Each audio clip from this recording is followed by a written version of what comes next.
Por trás de toda solução há um problema. Por trás da Web Service não é diferente. Ele surgiu para resolver este.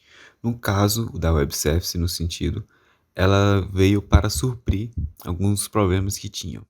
Bom, eu vou citar aqui alguns dos problemas que fez com que o Web Service entrasse em trabalho, que eram termos de múltiplas linguagens de programação, que tinham muitas linguagens de comunicação para poder fazer com que elas entrassem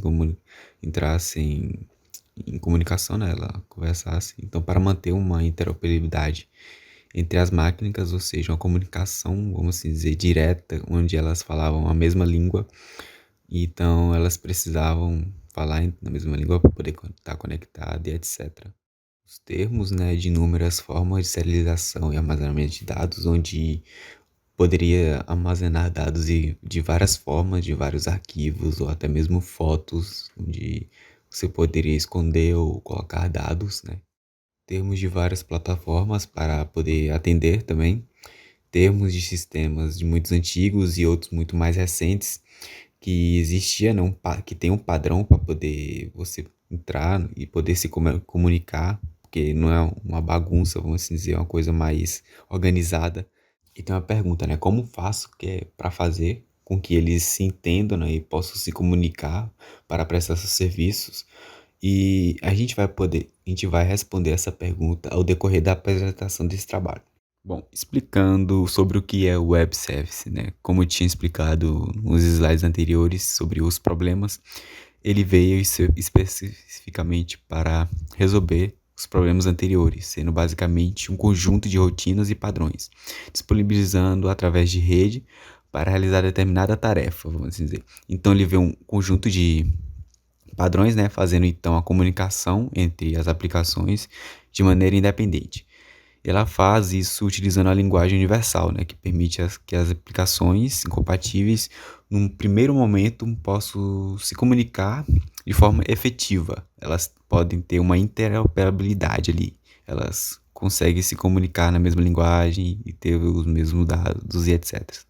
Bom, o seu conceito se assemelha muito a outra solução existente para a comunicação e interoperabilidade, como eu tinha falado, de aplicações. Vamos dizer as APIs, né? Mais especificamente Web Apps. Mas isso nós veremos logo mais à frente. E essa linguagem é universal, né? Que é um formato intermediário como XML. Alguns autores também falam sobre o JSON, CSV e etc. Mas, porém, né, o WC3 ele limita um pouco o conceito de formatos, os formatos intermediários que vem. E com a utilização destes protocolos, que é pela web, né, publicação de web, serviço da internet, qualquer aplicativo utilizando os mesmos padrões, elas poderá trocar informações, né? Elas têm a interoperabilidade usando os mesmos padrões. Ou então qualquer ambiente operacional que eles estão se comunicando por meio deles, etc. E também observamos que, assim como a interoperabilidade, é bastante forte nos web services também.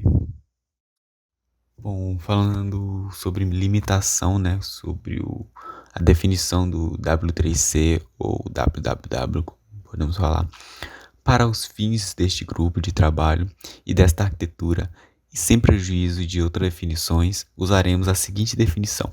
Um serviço web é um sistema de software projetado para oferecer suporte à interação interoperável entre máquinas em uma rede. No caso, seria o suporte que eles dariam, né, que é o Web Service daria, de uma comunicação mais fácil, né, interoperável entre essas máquinas e elas têm que estar conectadas a uma rede. Bom, ela tem uma interface descrita em formato processável pelas máquinas, especificamente o WSDL, que é uma descrição em formato XML de uma web service que utiliza SWAP RPC como protocolo, né? Outros sistemas interagem também com o serviço web de uma maneira prescrita pela descrição do serviço usando mensagens SWAP, normalmente transmitidas usando HTTP ou uma serialização XML, o conjunto com outros padrões relacionados à web também. Então, como podemos ver, o W3C, né, de certa forma, ela limita um pouco a definição da Web Service e eles utilizam o protocolo SWAP, né, e o documento XML, que são as regras, né, o que pode, o que você não pode fazer e etc. Para ter uma organização a mais, assim, vamos dizer. E como o W3C é um grande nome na utilização de web, elas serão os delimitadores, né, para as tecnologias usadas no web service. Bom, como eu estava falando no slide anterior, né, sobre o web service, o que é e etc. Elas têm a interação, né, interoperável, a comunicação entre elas, né, que elas comunicam com a mesma linguagem, etc. E que ela, para que ela seja uma web service, ela tem que estar conectada a uma rede e ela vai ter uma interface, que é o WSDL, que são as regras de informações a seguir, assim como o XML também.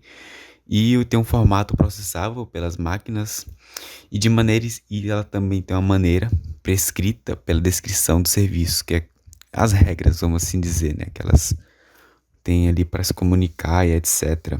São as mensagens swap e algo que daria mais acessibilidade, que seria mais fácil de entender também.